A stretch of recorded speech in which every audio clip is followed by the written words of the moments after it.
Es ist nämlich so, dass Shoshana Zuboff eigentlich kommen wollte. Sie schreibt aber ein Buch und sie kann nicht kommen. Deshalb haben wir sie jetzt nur auf dem Videoscreen. Sie wissen hoffentlich alle, wer das ist, nicht? Sie ist Professorin für Betriebswirtschaft bei Harvard Business School gewesen. Sie hat den Begriff Überwachungskapitalismus erfunden und ihr neues Buch Herren oder Knechte, der Kampf um die Zukunft der Informationszivilisation erscheint im kommenden Jahr und an dem Buch arbeitet sie halt leider noch. Deshalb jetzt nur über Video Shoshana Zuboff. Danke.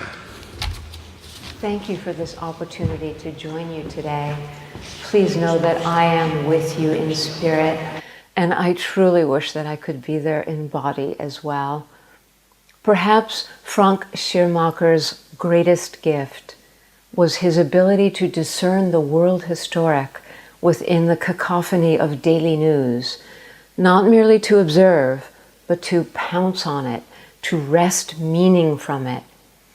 Whatever despair Frank might have felt under the weight of these days, it would surely be tempered and transformed by the seminal work you do here today. A theme of this meeting is that of reclaiming autonomy, and it is on this point that I would like to share a few brief thoughts. It's important to emphasize that, historically speaking, the self's capacity for autonomy is like a fragile bird, practically a newborn, clawed from the long human story when blood, geography, tribe, and sex foretold most of what life would hold.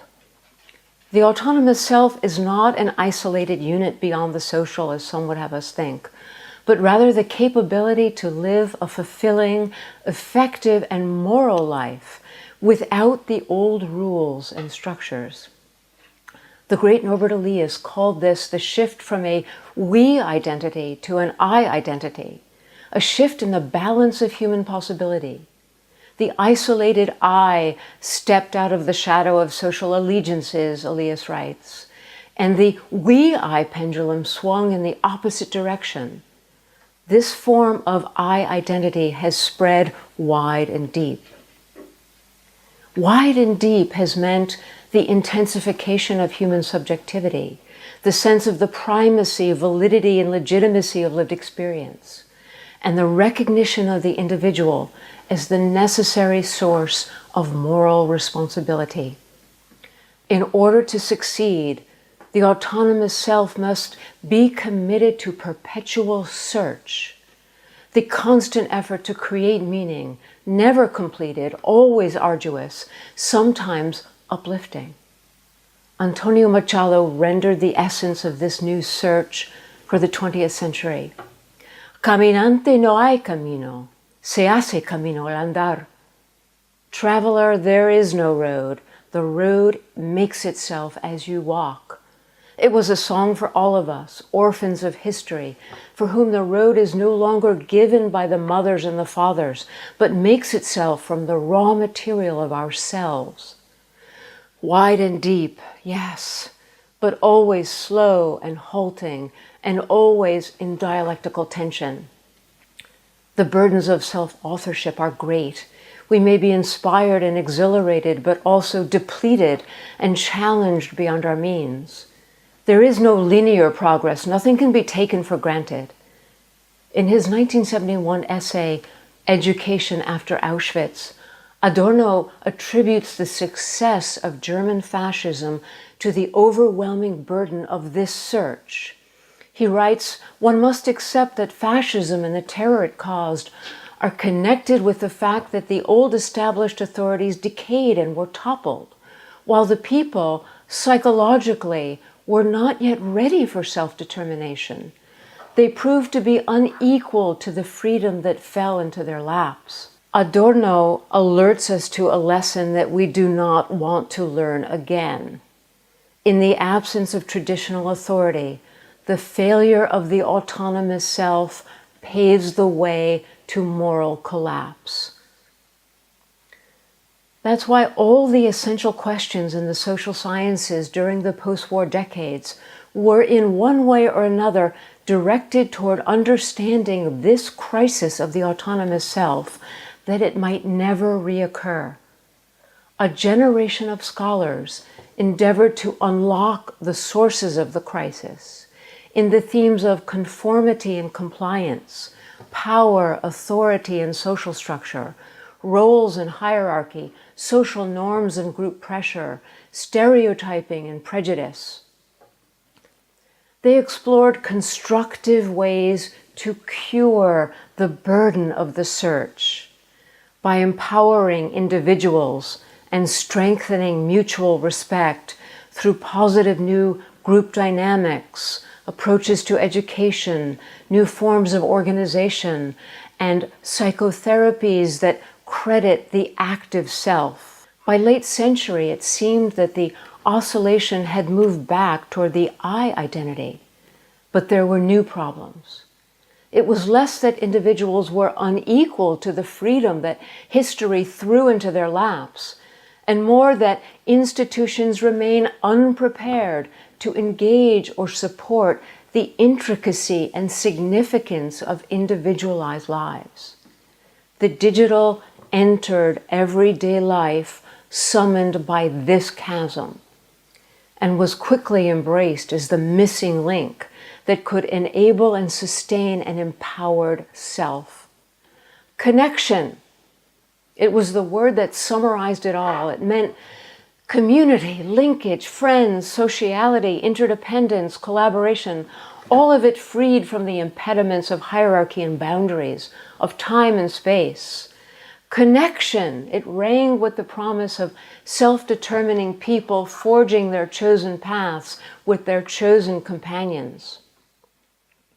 Now, I fear that this life-giving connection has changed beyond all recognition and in record time.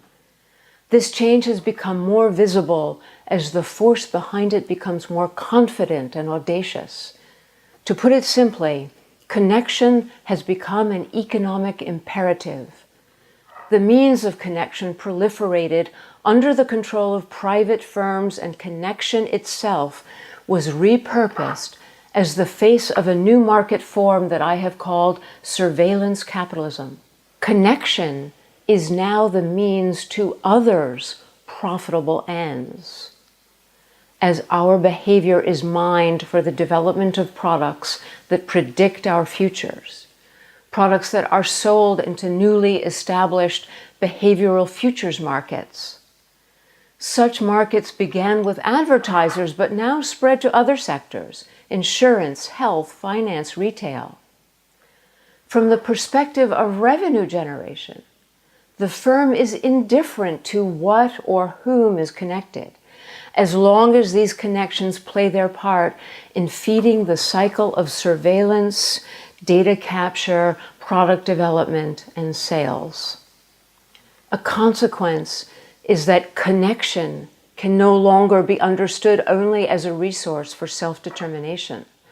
On the contrary, the autonomous self is now a threat to the growth and prosperity of surveillance capitalism.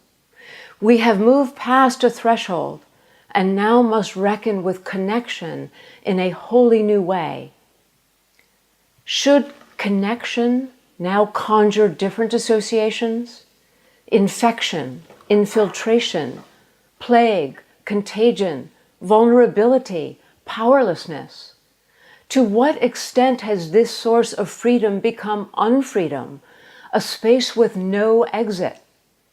Will connection precipitate the next crisis of the autonomous self?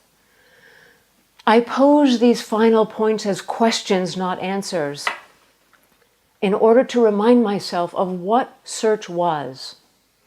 It was the courageous leap of faith on Machado's road, propelled by questions for which there could no longer be ready answers. How quickly this word was snatched from us, emptied, and then crammed with different meanings. Search.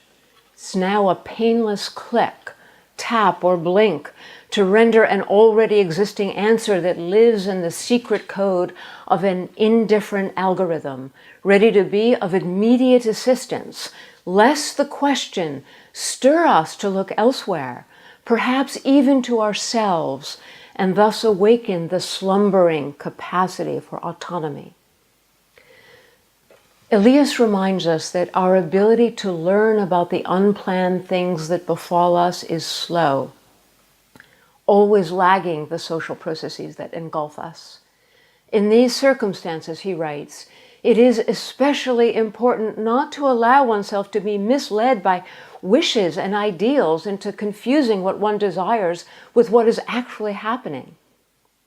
It is our turn now to embark on a new cycle of understanding and cure for the autonomous self.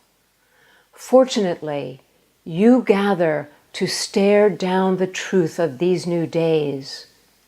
I know you will pounce on it and wrest meaning from it. I wish you a shining day, and I thank you for inviting me to play a small part in this big work.